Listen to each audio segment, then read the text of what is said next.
Hi everyone, quick unboxing of a new camera I've bought myself. It's a Canon EOS 250D.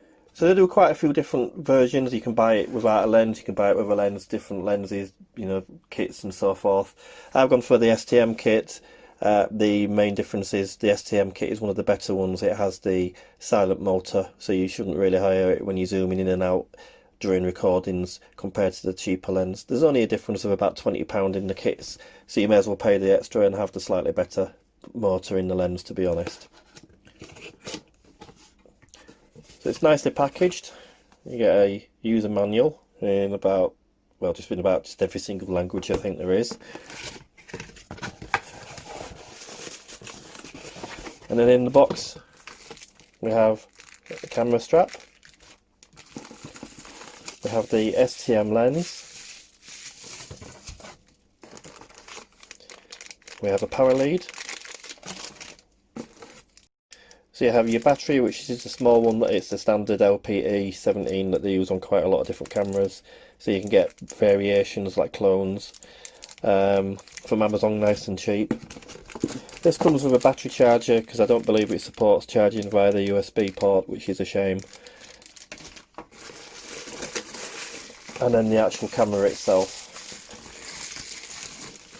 I've gone for the more retro silver and brown version, and the reason for that is simply down to cost. This was £150 cheaper than the standard black one, so obviously people don't particularly like this colour. Doesn't really bother me at the end of the day. It's the same camera. And if you're going to save yourself £150, £160 by buying a different colour, then buy a different colour. This is the main reason I wanted this camera, for ease of use.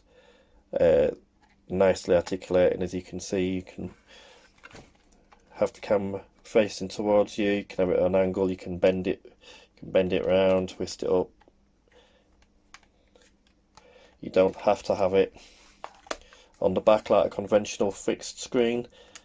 You can fold it away when you're not using it, but you can also have it out and twist it and so forth. On, off, and then straight to movie mode there. Extra buttons for your display and toggle switches and so forth.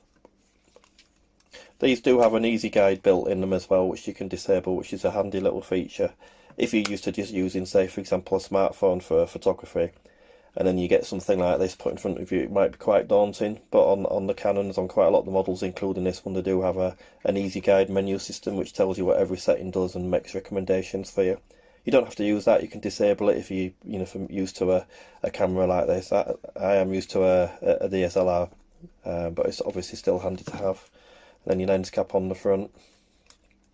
You still got your hot shoe, but on these they're missing the centre pin. So if you do want to buy a third party flash adapter or something, it's not going to work unless you buy the Canon one. So underneath we have the battery card cover. Obviously your battery goes in there, and your memory card, and then your standard quarter pin mount. And we'll take a look at the lens.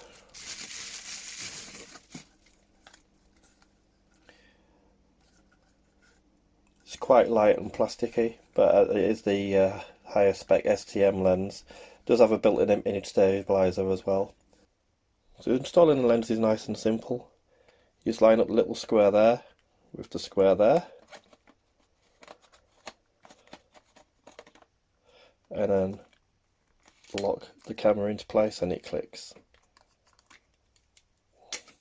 We'll have a look now at the screen. We'll turn it onto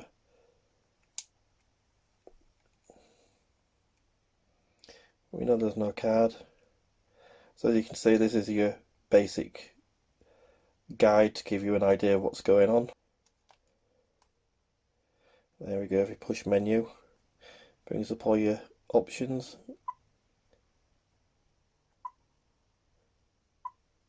Setting everything up.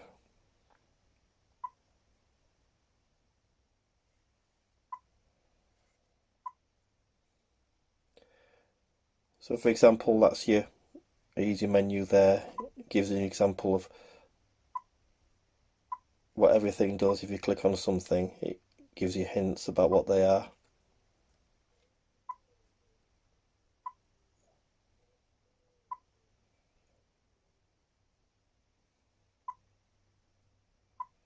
And this is where you would disable it if you don't want it.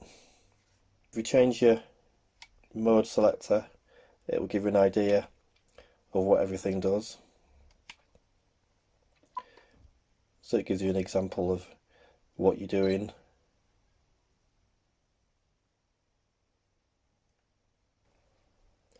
So this is your live view screen for recording. As you can see, one of the nice little features you've got is the level meters there.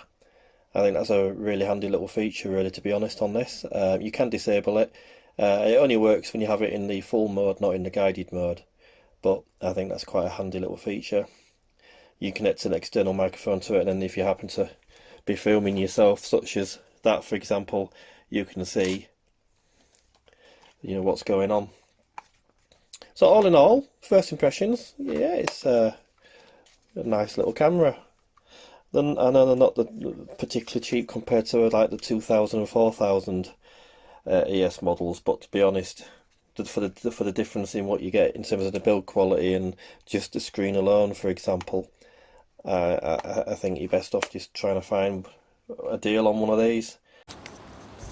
And here we have an example of the video quality using the Canon 250D.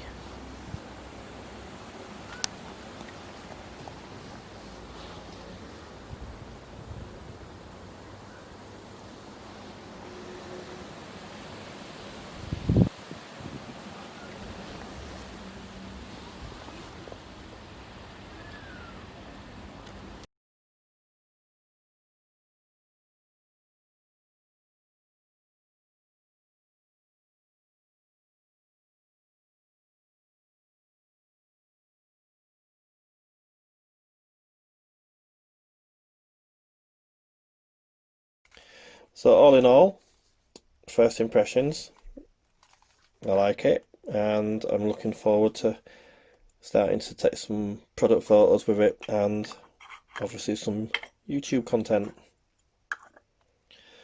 So there's my little unboxing review of the Canon EOS 250D. Hope you enjoyed it. Please like and subscribe and stay tuned for further updates and videos. Thanks for watching and be safe.